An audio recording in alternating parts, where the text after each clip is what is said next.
what a week. Killer. We're in the middle of summer right now. It's crazy. It's been one of the hottest weeks that we've had, so happy it's over. If I had my way, I'd be on the beach right now. But, you know, it's my day off. I got my good buddy coming, Safwan. He's my tattoo artist. I'm gonna bring the beach to us. Cook up some good food and maybe discuss about the next tattoo. You know, hopefully we'll get to eat outside and get out of that kitchen and enjoy the sunshine. Summer food. Everybody's got their favorite, and today I'm making a couple of mine. To start off, tequila lemonade. And then to finish, my homemade ice cream cones with my favorite ice cream. And the star attraction, my stovetop clam bake with lobster, potato, sausage, corn on the cob, and clams. Where there's lobster, you know there's butter. I'm making 3 mouth-watering butters. Butter is my favorite thing ever. It's the tastiest, and I love to put it on everything. Now, lobster and clams is just begging for it. Today, I'm gonna make 3 compound butters. 1 lime, 1 smoked paprika, and a traditional garlic and chive butter. For my lime and cracked pepper, you're gonna need a ½ pound of room temperature butter and 2 limes. Zest, 1 lime. Okay. Just want to squeeze the lime juice right in there. This is gonna go amazing with the corn.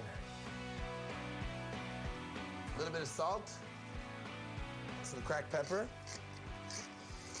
Mix all this in together. I'm using semi-salted butter here, but you can use whatever you want, just season to taste. There we go, as simple as that. Now, for my second butter, I'm gonna use 3 teaspoons of smoked paprika. Got a nice smoky, earthy feel, a little bit spicier. 3, a little bit of hot sauce. Add as much or as little as you want. A little bit of salt. Mix this all in together. Gives the butter such a nice red color and the smoky flavor. This is gonna be absolutely amazing. Now that my 2 first butters are ready, just gonna pop them in the fridge. Look at that, looks amazing. Beautiful. Butter has a tendency to kind of absorb all the odors that are in the fridge alongside it. So I really want to make sure that stay nice and sealed. Beauty. Pop these in the fridge. Get those out later. For my third butter, I'm gonna do something a little bit more classic. I'm gonna go garlic and chive butter. I'm gonna use a whole pound because this butter, I can never get enough. You're gonna need 3 cloves of garlic. I have these nice big ones here. Mash it up. The best technique I've found to get garlic out of their little skins here. And dice up this garlic real nice and small so it really incorporates into the butter. Get all my garlic. Now for my chives, 1 or 2 handfuls. I think to add nice color and nice flavor to this butter, so. Okay, this looks good. Right on top. Always salt, a little bit of pepper, a little bit of lemon. This is gonna be good. I'm just gonna package this one a little bit differently. I made a whole pound because I want to have a little bit extra.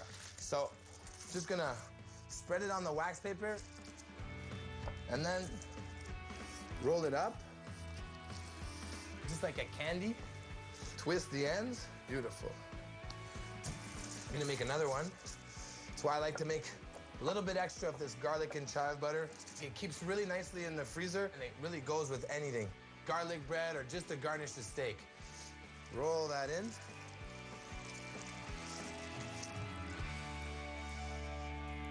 And there you go. You have 2 nice rolls of butter. Talk to my mom about tattoos. Basically, since I was a kid, I've always been fascinated by tattoos. If you're gonna put something on your body permanently, you gotta make sure it's something that you really, really like, you know? This one here, I have I love oysters. You know, they're really the first true love of my life.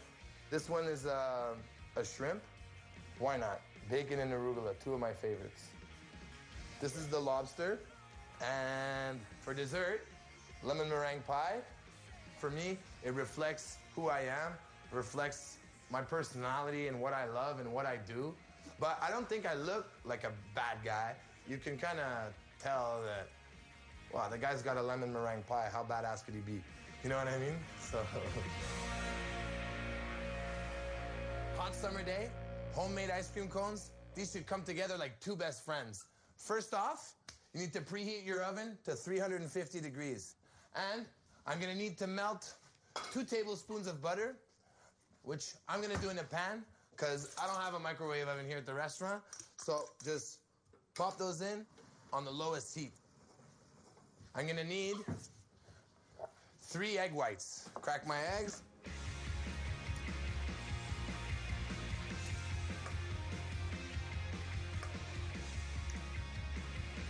Come on.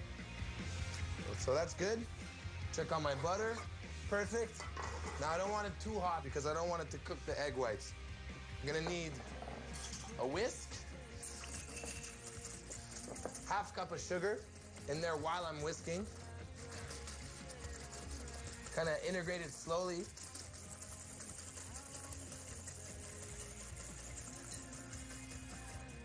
Half a teaspoon of vanilla extract.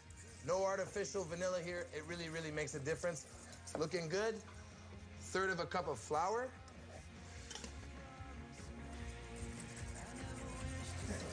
You really want a nice, smooth batter. 2 pinches of salt. My butter. Another 1/3 cup of flour. Mix that in. And that's pretty much it. Watch out for lumps. Nice smooth batter, just like that.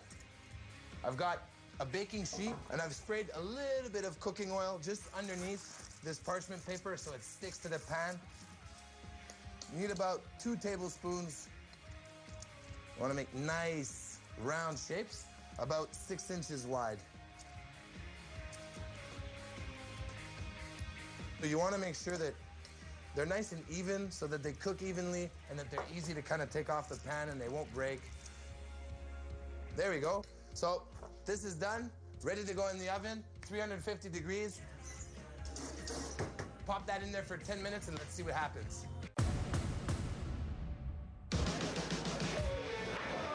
I love the fact that food is considered an art, and definitely it should be. It's a creative process. Basically, you're working with your hands and you are creating. It's the only art where you really touch all 5 senses. But anybody who's ever worked in a kitchen, you're working 14-hour days. 3 minutes for 12, okay? One more calamari, I think it's already gone. Everybody's yelling, everything's going fast. It's sometimes hard to find the art part. All right, so these are nice and golden brown around the edges. And they're still really nice, soft, and malleable. I need to work quick here because they get brittle really fast. I'm gonna need 2 cone molds and a spatula. At this stage here, I wanna just press it down to make sure that my ice cream doesn't leak at the bottom. And keep on twisting it. Oh, yeah. These aren't machine-made cones, so they don't have to be perfect. It's good to have a little personality. Next one, it's already starting to get brittle. I need to work fast. So I would make 2 at a time. If you make too many, you won't have time to roll them up before they get brittle. Let these sit for about 30 seconds to a minute just to harden up. You don't have a cone mold, you can always use a little bowl and make a sundae cup. Awesome. I have my homemade cone holder over here. Now that these are nice and stiff, I'm just gonna pull out my cone molds. There you go. You know, on a hot day like today, I'd probably make a killing making cones out of this restaurant. Probably have a lineup around the corner. Summer is a different style in the restaurant. Our neighborhood is really the historical part of the city. There's tons of tourists. It's an air of freshness, you know? It's all new faces, it's new people coming for the first time.